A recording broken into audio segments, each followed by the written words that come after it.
para a aula de hoje? Vamos para a aula de hoje. A aula de hoje, nós vamos falar, dando início, à migração dos povos, o que veio a ser e os seus efeitos. Depois vamos entrar nas cruzadas, tá? E quando se fala de cruzadas na história da igreja, não é cruzadas evangelísticas, aquelas que tem pregador, não. Cruzadas tipo considerado quase uma guerra santa, tá? As grandes guerras, confrontos religiosos que começaram a existir a partir ali do início da Idade Média, em 400, 500 depois de Cristo, tá ok? Muito bem. A migração de povos, ela tem início, tá? Dentro de uma proposta de que iria ocorrer lá no início do quinto século, até o século X, então até o início da Idade Média alta, porque nós temos a Idade Média baixa no início do quinto século, e a Idade Média alta no início do século X. Então, essas incursões, não é, que foram migrações, elas ocorreram, tá, no início desse quinto século, e foram migrações germânicas, com a proposta de ocupar espaços, não é, de grande proporção dentro do Império Romano, e, com isso, os germanos, especialmente no quinto século, e os mongóis, os denominados mongóis ávaros, e também os eslavos, na região dos Balcãs, né? Já a partir do sétimo século, e os árabes e muçulmanos a partir do sétimo século também, tá? Depois nós vamos ter os nórdicos, vamos ter os vikings da Escandinávia, no momento do oitavo e décimo século, que são, na verdade, migrações causadoras de mudanças étnicas, culturais, religiosas, que causaram grandes impactos dentro do Império e abriram, com isso, um novo tempo na história. E o quinto século, inclusive, pode ser considerado responsável por movimentos, não é, de grande impacto para os povos e surgimento, inclusive, de segmentos culturais que são bastante diversificados, não há uma multidiversidade. Então, mesmo com os diversos impactos que ocorreram com esse movimento migratório, que teve o seu início no quinto século, os germânicos, que foram os primeiros, eles vão ingressar no território do Império e vão possuir alguns graus de romanização, devido até a algumas tribos que já se encontraram próxima de Roma, antes, inclusive, desta incursão vir a ocorrer.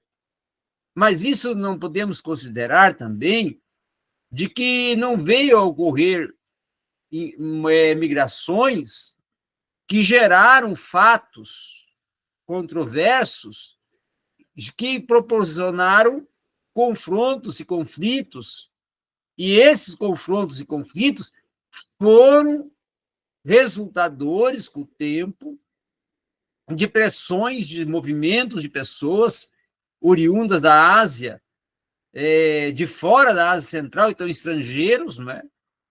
Que com seus próprios tratados e com suas próprias concepções culturais vão entrando com suas culturas, vão entrando com as suas tradições, e aí com isso, politicamente, o que acontece e que vai causar os conflitos e os confrontos é que os tratados foram rompidos entre os romanos e os germanos, entre o Império Romano e o Império Germano.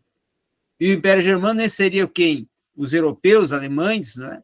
E a busca até por melhores condições de vida que levaram a ocorrer essa grande voluminosidade de migrações e, na verdade, até podemos dizer uma avalanche, né, de confrontos armados que vieram na sequência. No que concerne até, podemos incluir a própria ação missionária da igreja nesse período, dessas incursões significativas, que iniciaram, inclusive, com a chegada, tá, dos povos bárbaros e dos povos germânicos, que, ao entrarem no território romano, já chegaram doutrinando e seguindo, inclusive, os ensinos diários. Então, os primeiros povos germânicos, que, inclusive, foram alcançados, foram os godos, nos anos 311 a 383 depois de Cristo, os quais, inclusive, receberam uma visita missionária de Úlfilas, tá? Que mais tarde, até nos anos 341 depois de Cristo, foi consagrado a bispo pelo próprio Eusébio de Nicomédia. Então, o Úlfilas foi o grande responsável, inclusive, é bom nós aqui mencionarmos, por assinar o credo romaniano no Concílio de Romini, concílio esse que ocorre no ano 360, ou melhor, 359 depois de Cristo. 359 depois de Cristo. E essa conversão dos godos, que ela é facilitada pela antiga religião dos germânicos, tá? Ela vai ter um impacto no que concerne a vir, inclusive, a causar mais tarde um declínio pelos povos germânicos que se tornam detentores um idioma único. Segundo, inclusive, o Ferguson, o Úlfilas, o próprio Profícuo, na comunicação do Evangelho e na própria tradução das Escrituras até sua própria morte, que vai deixar os livros de Samuel e os reis fora da sua tradução, e os godos, inclusive, já vão saber até bastante sobre a arte da guerra. Então, essa atividade que vai causar uma lembrança de que a própria tradução sempre vai acompanhar a obra de missões, ao ponto de que, como nesse caso, ela vai criar um alfabeto para a linguagem, vai ser ela uma motivação para impactos e conflitos na cultura, na língua, não é?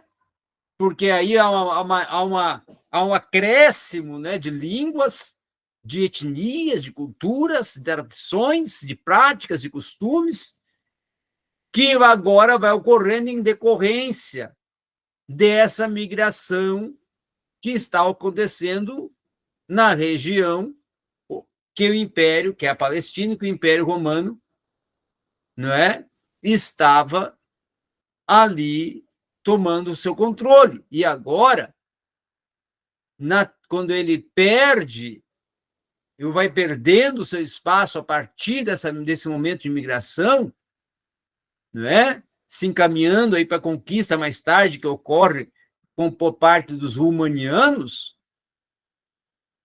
é o momento em que já vai se abrindo um caminho para o Império ir perdendo suas forças políticas e até suas forças de própria proteção, força armada, bélica, não é? Então, entre os godos, vamos dizer que o arianismo é que predominava e tinha características tais como se referindo a Deus Pai e Deus Filho como sendo portadores de um só sangue, né? Essa era a proposta de Ario. A liturgia e as escrituras faziam parte do vernáculo deles. Desde lá, claro, dos primórdios do cristianismo, os godos tinham essa proposta litúrgica. Os bispos e os sacerdotes cumpriam as atividades semelhantes à dos capelões militares, seguiam uma ordem e uma hierarquia eclesial partindo da igreja, que era considerada sede dos trabalhos eclesiásticos, e essa autoridade de um bispo líder ela causava o enfraquecimento da jurisdição episcopal, a qual mais tarde o bispo, que possuía maior liberdade para cumprir o exercício das suas funções, né, era o romano. E eles considerariam, não, esse pode cumprir funções litúrgicas e estar à frente como administrador romano. O outro não. Aí era um impasse que já era gerado, né? Então tinha que se lutar pela liberdade da igreja até dentro de um controle das próprias autoridades seculares, que dentro de um sistema da própria igreja proprietária vinha sobrevivendo até depois que a teologia ariana, essa já havia desaparecido. Outros 3 povos também que vão marcar a presença e uma participação dentro do transcurso histórico e missiológico vão ser os suevos, vão ser os burgúndios e vão ser os francos. Os suevos, inclusive, que ocupavam o noroeste da Península Ibérica, eles foram alcançados pelo catolicismo ainda lá nos seus primórdios. Mas mais tarde, claro, eles foram alcançados pelo arianismo e, com isso, nos anos 550, 555, lá no reinado de Cariacico, graças principalmente a essa influência do bispo de Praga, o Martinho, o reino deles vai ser anexado aos visigodos em 585.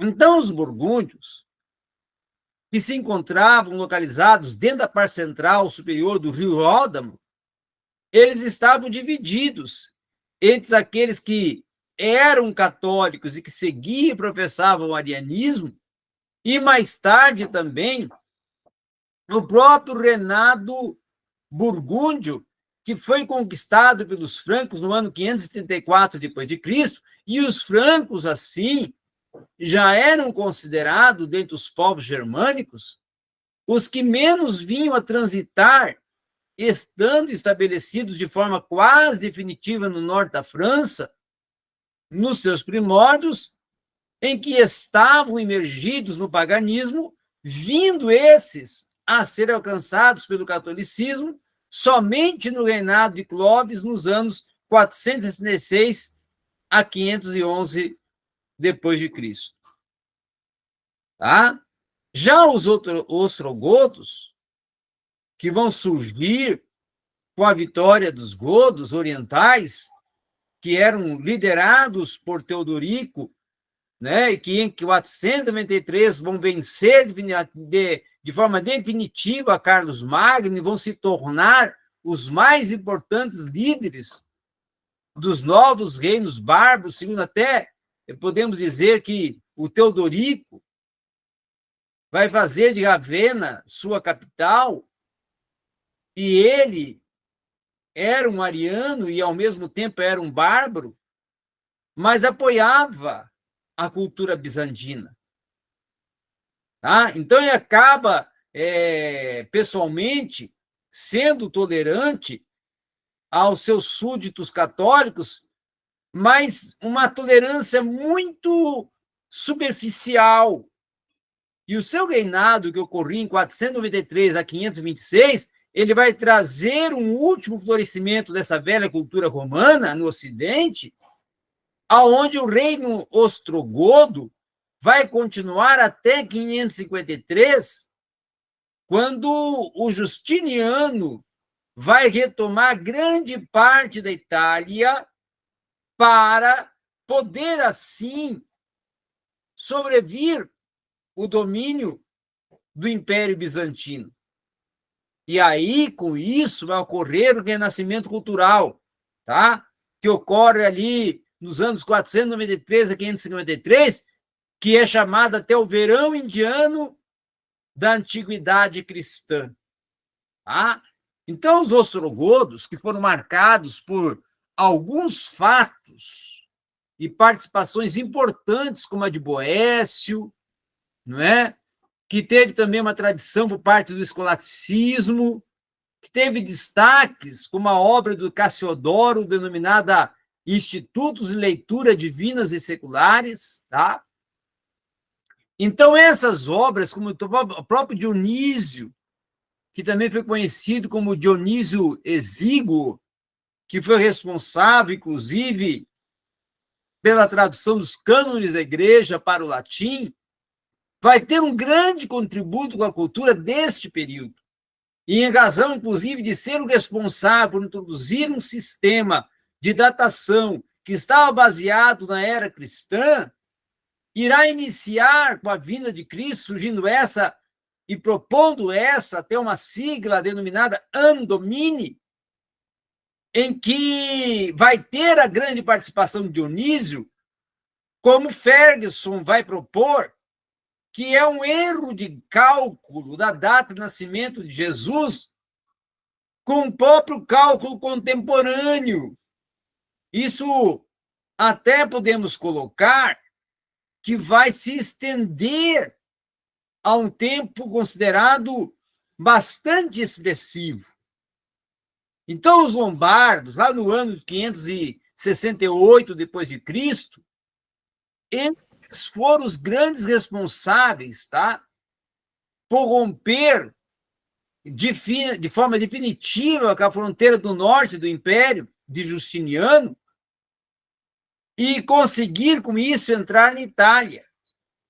E aí o Gregório o Grande, em 593, vai enviar e de volta e assegurar a paz com a divisão da Itália entre os lombardos, os quais já tinham posses imperiais, já estavam sob as posses imperiais, e os lombardos vão governar a partir de 3 centros do reino em Pávia, ao norte, vão ameaçar, inclusive, Ravenna, os ducados de Spoleto e Benevento, na Itália Central, os quais, inclusive, se tornavam um perigo para Roma e Nápoles de uma forma respectiva, no que tange à própria teologia que eles tinham adotado, os quais eram arianos e só vinham aceitar o cristianismo dentro da proposta do século VII, e essas invasões, então, vão trazer um impacto benéfico dentro da literatura cristã e teológica, nesse período, que era preparatório, inclusive, para os impulsos que vão ocorrer na Idade Média. Tá? Já no contexto literário, um outro nome que podemos colocar aqui, que vai alcançar um destaque, vai ser Orósio, tá? O qual vai ter um lugar importante no Império Romano, até no plano divino, que a sua própria obra, História Teológica, ela se torna uma postulação da ideia divina da ação do povo romano. Então, é uma defesa, uma apologia sobre a participação do povo romano dentro da história teológica desse período. É um escrito até do próprio Salviano, sabe, sobre o governo divino, e que isso ocorre nos anos 440 depois de Cristo. Tá? E aí, nessa obra, ele vai exagerar um pouco a qualidade dos germanos, em contraste, claro, com a corrupção dos romanos, vai propor ali um escrito dando uma certa valorização às invasões que foram para ele como castigos pelos pecados romanos. Vai colocar também que Orósio, ao contrário de Agostinho, era responsável por concordar com Eusébio de Cesareia e defendia ele que o cristianismo era responsável pela prosperidade do império, não é? E vai, claro, falar também e expor também sobre 2 expoentes do momento, que eram Agostinho e Orósio, aos quais também vão trazer um contributo, tal como o próprio Gregório de Tours, que escreve a história dos francos, e Isidoro de Sevilha, que se torna o responsável, inclusive, para escrever a história dos godos, vândalos e suevos. Além, claro, de nós podemos colocar aqui, mencionar, o venerável Beda, que foi considerado o grande autor da história eclesiástica do povo inglês. tá? Muito bem, agora nós vamos dar início à segunda parte do nosso slide e a segunda parte da nossa aula, que é tratar sobre as cruzadas. O contexto das cruzadas, o contexto primevo, inicial, como está aqui, é colocado aqui, ocorre já dentro da Idade Média Alta, do início da Idade Média Alta, nos anos 1095, em novembro, não é? 25 de novembro de 1095 começa, onde ocorre o concílio, mais tarde, em decorrência dessas cruzadas, o concílio de Clermont, né? O Papa Urbano II vai estar sendo o Papa que está sob o papado nesse período das cruzadas, e a proposta central era defender o cristianismo da invasão dos muçulmanos, do islamismo que estava já ocorrendo nesse momento, ou iniciando a ocorrer nesse momento. Então, as cruzadas se tornaram peregrinações de caráter militar, com a proposta religiosa dos cristãos da Europa Ocidental, para recuperarem Jerusalém, a Terra Santa, da mão dos muçulmanos, do domínio dos muçulmanos. Tá? Então, aí está o início, em 1095, dessa guerra que está ocorrendo e está sendo motivação até hoje. Então, essa guerra aí, Irã, Israel, e Iraque, Israel, e toda aquela região dos árabes e Israel, é desde 1095 que elas estão acendendo-se e tomando-se proporções de grande impacto. Não é uma coisa nova que está acontecendo agora, e aí o pessoal já relaciona, já vincula com fatos escatológicos que não tem nenhum fator vinculativo a um fato escatológico, essas guerras. Tá? Porque elas já vêm com uma sequência desde 1095. Não podemos vinculá-las neste exato momento e contexto com guerras como Gog e Magog, Batalha do Armagedon, não tem como fazer isso. Então, no total, entre os séculos 11 e o século 14, vão essas cruzadas serem consideradas cruzadas oficiais, e isto é organizado pela Igreja e pela própria nobreza, tá? Pela Igreja e pela própria nobreza. Então, dentro desse contexto, é que é preciso também colocar aqui que vai ocorrer um interesse comum dessas cruzadas, que era a solução, tá, das situações de miséria, fome, falta de alimento, que era em decorrência da ocupação gerada pela grande demanda de população, gerando uma superpopulação, e aí causava miséria. E o papado tinha por uma proposta, dentro dessas cruzadas, o restabelecimento da autoridade secular da Igreja, a Igreja vir a ter novamente o seu poder político, tá? E o que era um poder associado, segundo eles, ao poder da fé cristã. Eles batiam no peito, não, nós conquistando espaço, poder, expandindo e tirando essas religiões, vamos estar mostrando a todo o universo, a todo o contexto social da humanidade, o poder da fé cristã. mas um poder bélico, usando armas. E aí, a nobreza, aqueles que eram os responsáveis pela economia, tinham também uma proposta, um objetivo com essas cruzadas, que era a conquista de novas terras e obtenção de produtos para desenvolver um comércio ainda muito mais proeminente, muito mais forte. Certo? Agora vamos um pouco mais em frente e vamos ir acompanhando o que vem a ser, principalmente, para nós colocarmos aqui, que o último propósito é também que está por trás dessas cruzadas, é que de uma forma geral, os muçulmanos teriam que ser derrotados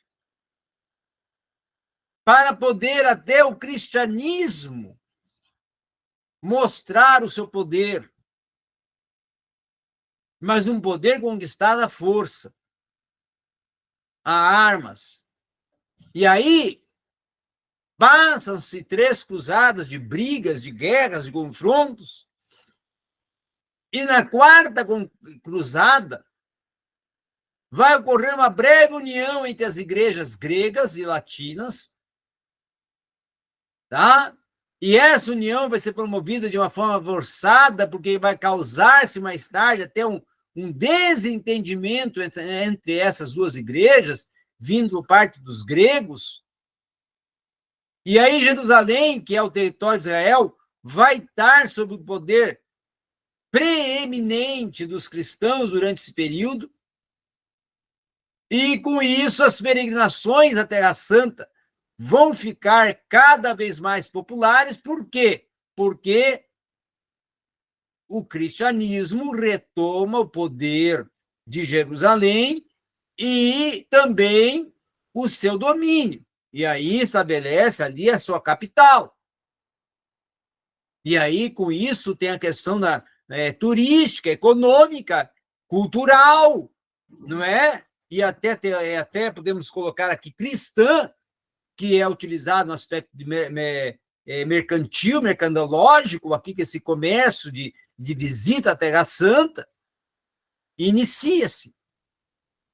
Já no período em que os muçulmanos estavam sob o domínio político da Terra Santa, a peregrinação dos cristãos à Terra Santa continuava sendo permitida, mas os turcos que assumiram o califado, eles tinham certo temor,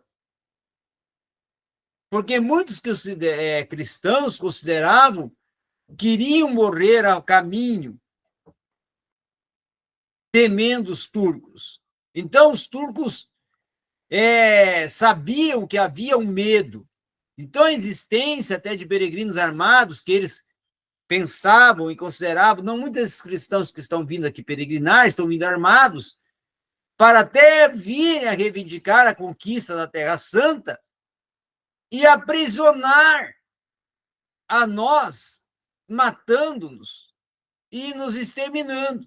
Esse era um pensamento, era um temor que havia.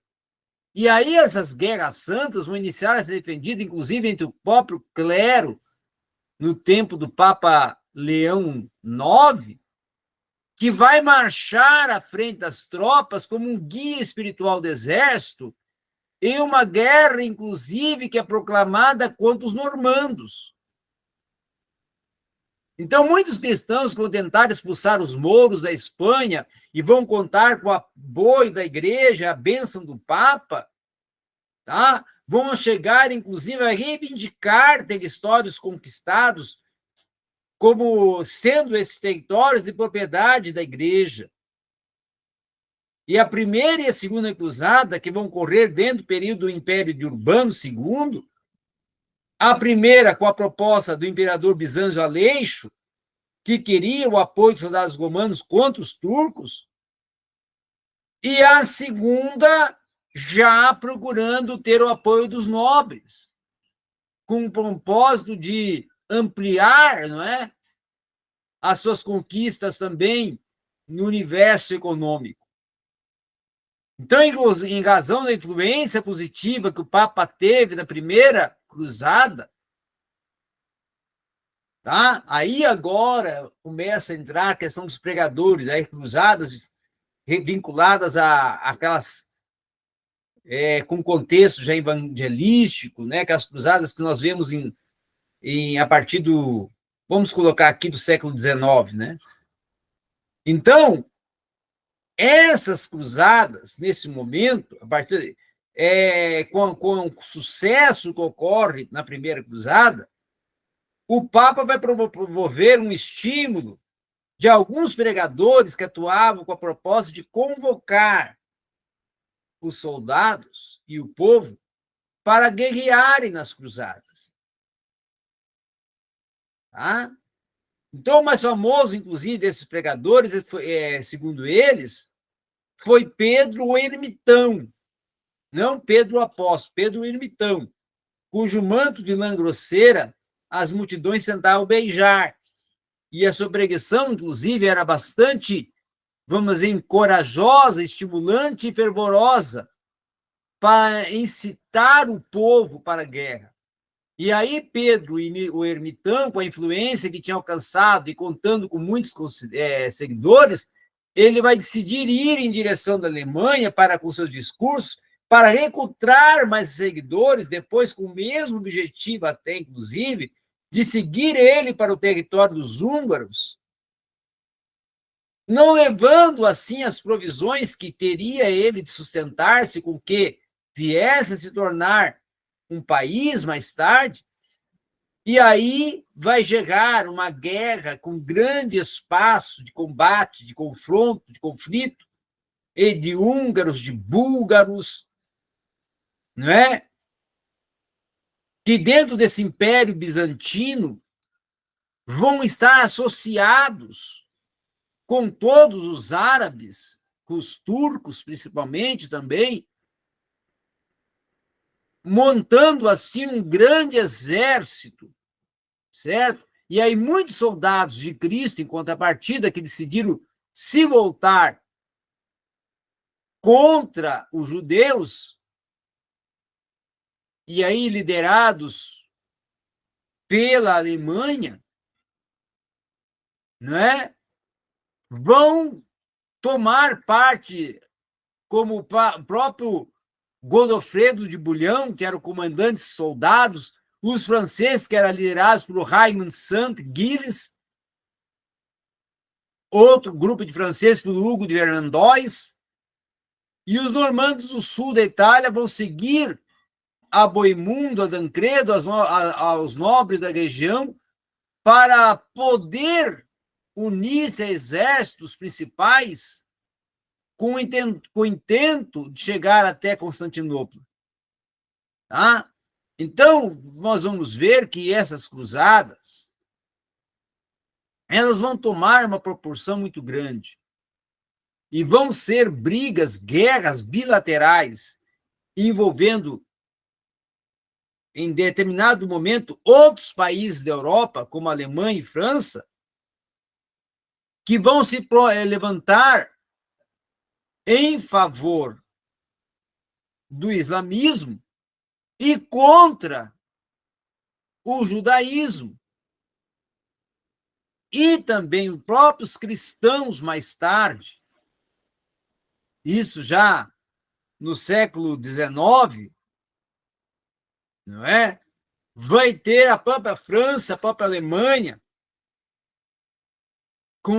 proclamando uma guerra santa agora, liderada por algumas igrejas, contra os judeus. Então, essa Sexta Cruzada, que ela é considerada a mais estranha e controversa de todas as cruzadas, ela vai ser comandada por Frederico II, a qual ele tinha as reivindicações próprias ao trono de Jerusalém, e essas vão dar início, inclusive, e aí já vou passar aqui para o próximo slide, às guerras santas. E essas guerras santas já vão ser com a proposta de domínios não só de espaço de poder religioso, mas de espaço geográfico, de limites de terra. E aí, com isso, eles vão decidir recuperar a Jerusalém para terem uma autoridade maior para dizerem ali e proclamarem que ali é o centro da sua peregrinação e da sua sede cristã ou muçulmana, tá? E aí, com a Sétima Cruzada, que é organizada pelo Luís IX da França, vai ocorrer a queda da cidade de Jerusalém, e com isso vai haver um maior domínio dos muçulmanos, que vão recuperar o território. Então, vai ocorrer outras cruzadas mais tarde, como na região dos Bálticos, as cruzadas bálticas no século já XII e XVI, que vão ser uma série de campanhas iniciadas pelos cristãos da Alemanha, Dinamarca e Suécia, como está aqui no próximo slide, tá? Que eu coloquei a Sexta Cruzada e outras que ocorreram, qual foi seus alcances e efeitos, e aí eu estou aqui já colocando que os seus alcances foram justamente iniciar com a conquista, tendo o apoio da Alemanha, Dinamarca, da Suécia e de outros povos considerados cristãos infiéis, com a diferença de que esses eram patrocinados por nenhum papa, e outras cruzadas que foram programadas por apelo de pontífices, como a de 1209, pelo Inocêncio III, que proclama uma cruzada albigense contra a heresia dos cátaros.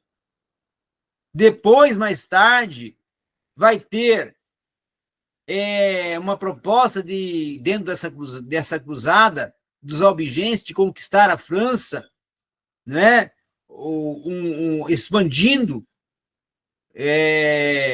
um domínio maior da França em outras regiões do sul da Europa.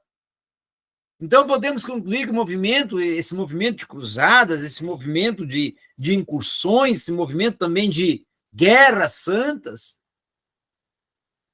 se tornaram movimentos responsáveis por influenciar a vida social, política, vida religiosa, econômica, cultural, durante a Idade Média, em diversos aspectos, tendo, inclusive, o objetivo central, que era sempre derrotar os muçulmanos. Na maioria das cruzadas, onde outros problemas que surgiram durante todas as campanhas, que essas foram fundadas dentro do período, da Terra Santa, elas produziram atritos, produziram desorganizações que vieram com isso provocar uma série de desentendimentos entre as grandes nações, não é?